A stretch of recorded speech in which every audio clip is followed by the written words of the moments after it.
Hey guys, today I just wanted to talk for a bit about the current secret layer situation.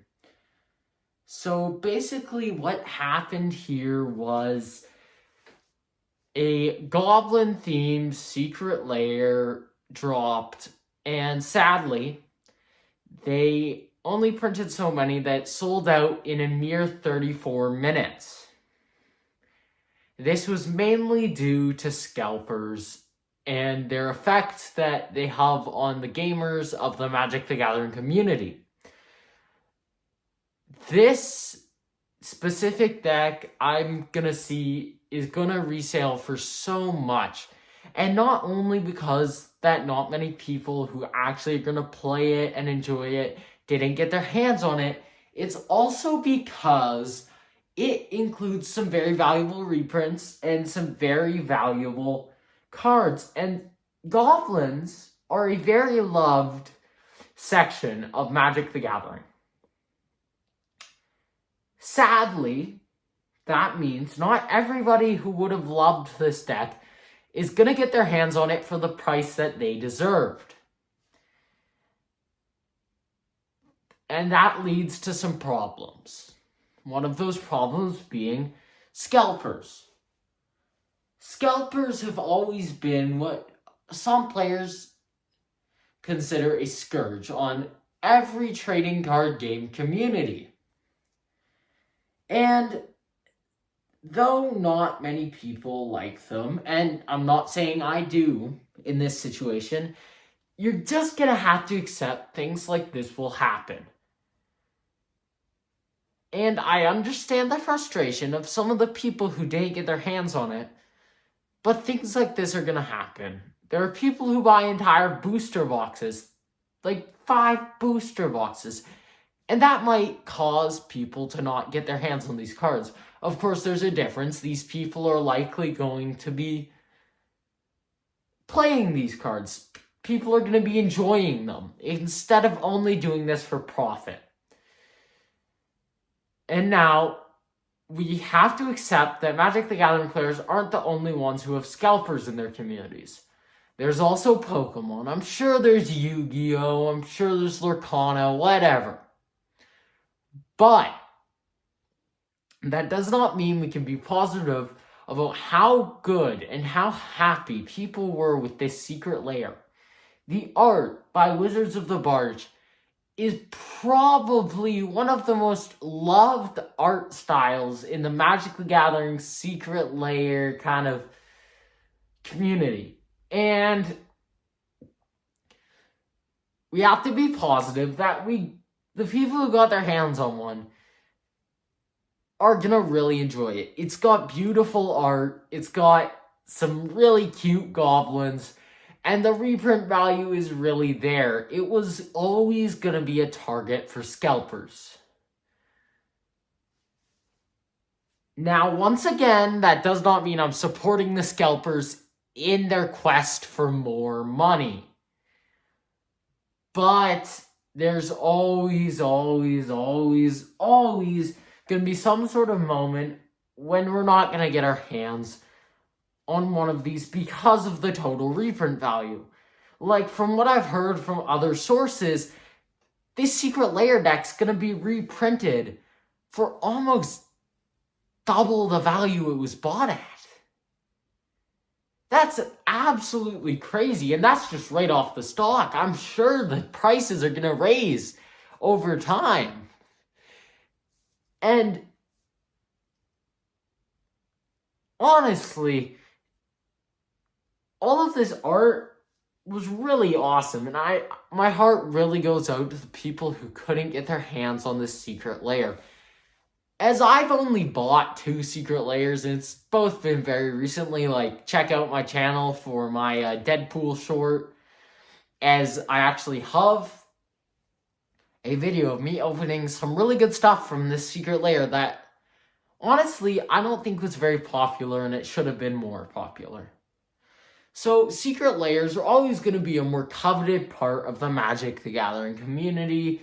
It's not going to be all sunshine and lollipops there's always going to be a little bit of a monopoly going for these scalpers, these resellers. And honestly, I would just recommend get it as early as you can if you're going to buy them separately and if you didn't get your hands on it. Because trust me, this stuff will go up in price. And I'm no Magic the Gathering expert. In fact, not at all. So don't trust me. But my theory is it is going to go up in price, and it's never going to be as cheap as it is now. So if you really, really, really want this secret lair, buy it. The reprint value's there. If you don't like it after you buy all these cards, which you're already paying extra money for because of all the resellers, all the scalpers, you can always sell it again as long as you're careful with your cards, which most people I'm sure are. I've never really met a person playing Magic that aren't careful with their cards.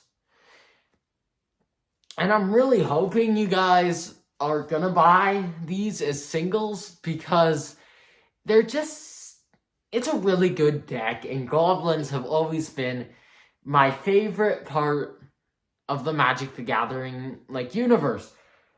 And the best part about these Wizards of the Large Goblins is they're not just normal goblins. They're these goblins that have their own style. They're not like the creepy, kind of realistic Magic the Gathering art style. There are actual custom, nice artwork going into this. I'm not saying in any way that the Magic the Gathering Goblin artwork is bad. Not at all. I love the Goblin artwork.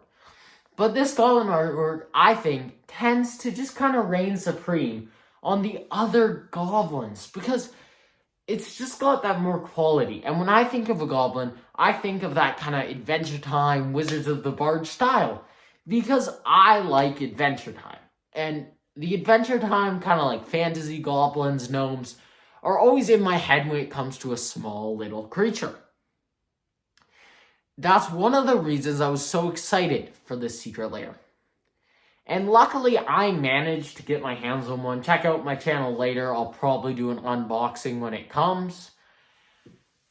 But I'm sure most of you didn't get your hands on one. And really, I would recommend getting your hands on one now. Really, even if you want to resell it later. Now, resellers, if you're watching this, scalpers, if you're watching this, I don't understand why you had to buy them all. Why'd you have to buy them all? Many people are not going to be happy. And they're not happy. So, if you're watching this, scalpers, resellers, just tone it down a bit. You're going to get your hands on a deck. You don't have to buy 50 of them. And for the ones who did manage to get their hands on one, I really hope that you understand the value that these cards could be going for. Specifically, Roaming Throne. This Roaming Throne art is absolutely wonderful. It looks cool. It's probably the best art. And there's not that many Roaming Throne, reprints, arts, anything. So if you really are thinking about reprint value more than playing the deck, I recommend that you get your hands on this deck, even if it's secondhand, even if it's lightly played. Even the Roaming Throne itself is probably going to get you quite a bit of your money back later on. As a reminder, I am not in any way a Magic the Gathering professional. I play for the game. I don't study the percentages, investments kind of stuff. So do not take everything I say seriously. And I'm trying this new kind of talking format. So if you guys like what you're seeing here today, just comment something about it. If you got some tips, comment. If you want something you want to see, comment.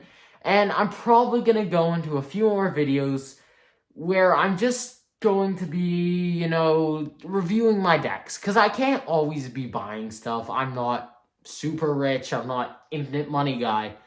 But if you're enjoying what you're seeing with this talking, I can do this a lot. It's very efficient, in fact. So if you like what you're seeing here, you have to let me know. You guys have to tell me that you like what you're seeing so I can do this more. And if you don't, I can go back to what I have. But I'm telling you now that it's going to be more reviews, more deck upgrades, because I do not have infinite money and I cannot be buying stuff. When I started my channel, I did feel a need to buy a few things, like the pizza bundle and the secret layers. But other than that, if you're not enjoying this video, make it known in the comments. Make sure you subscribe and hit that bell so you know when my next video comes out. I'm still starting off on YouTube and I'm just trying this new format out. So make sure you subscribe so I can get a little bit of a following and you guys can help me on my journey. Thank you. See you guys next time.